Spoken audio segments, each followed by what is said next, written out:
going on? Just another day in the amazing life of you. Yeah, I guess you could say that.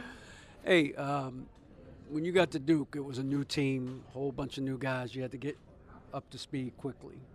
Any similarities with this group, even though they're pros and I get all that, but it's still a bunch It's of new new. guys. It's new.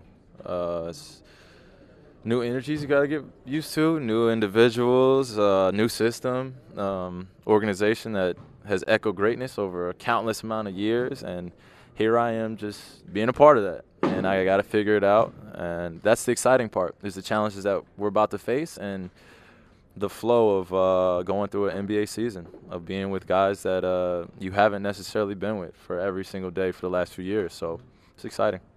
What felt stale about Cleveland and what feels fresh about Boston? You said stale? Stale.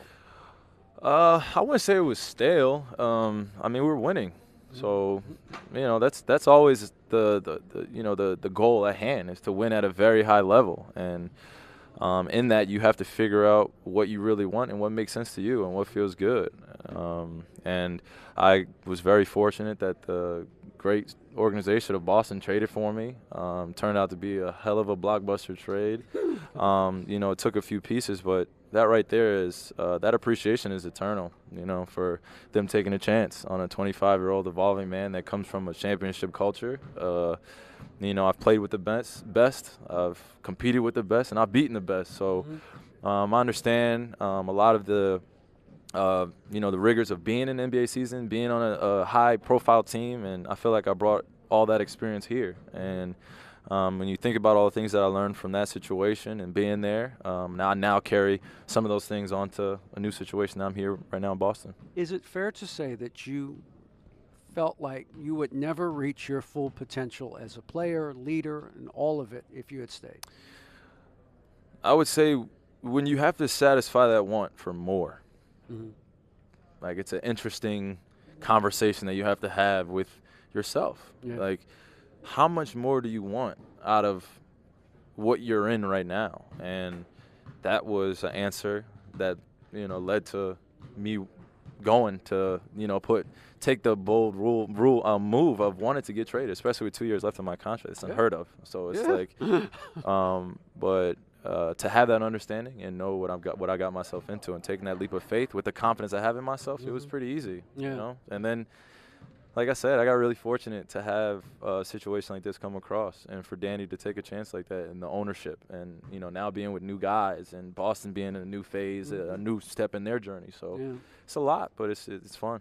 So what you talk all the time, and I know LeBron has talked about this all the time, is that you have to not skip any steps when you're building a championship team. So what will you bring to this group and this organization from those experiences of not skipping steps?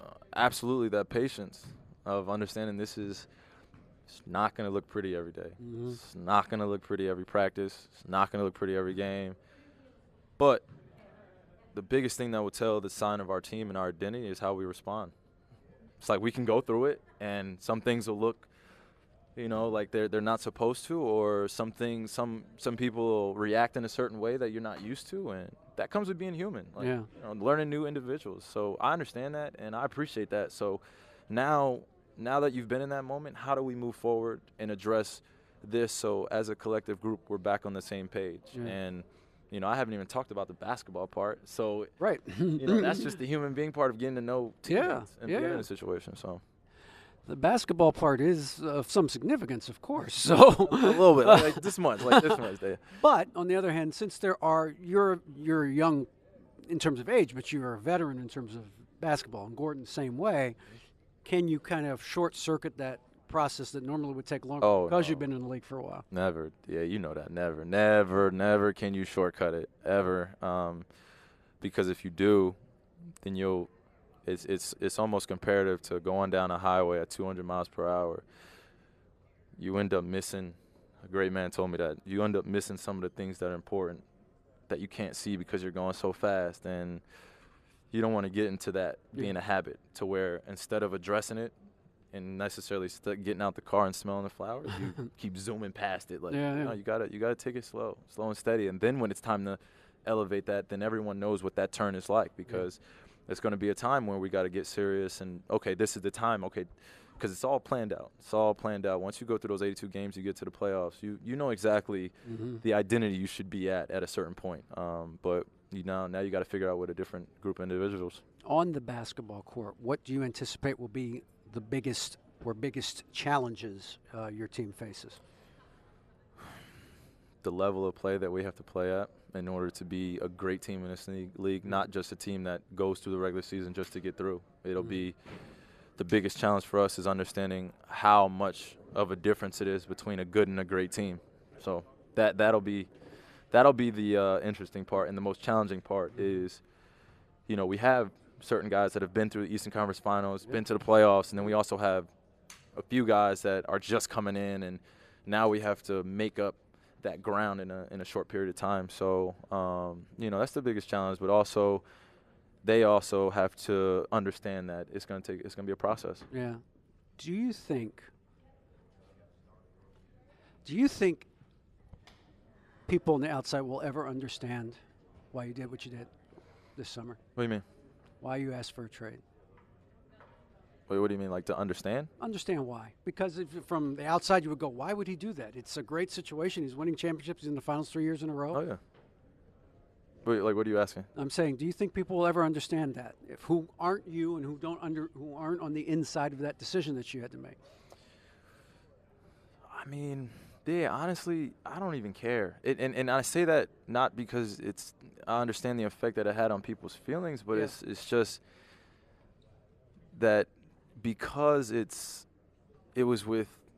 I feel like because it was at a time where no one expected it. Yeah. It was right. That's when it came at a big surprise, and then everyone wanted answers. And at the end of the day, it's like you can say as much as you want to make sense of it in terms of what you did in order for what you deem best for yourself, and whether they understand it or not is on them. Yeah. And I'm not here to answer all those questions because it's literally coming from a place that has almost zilch to do with two hoops and a basketball.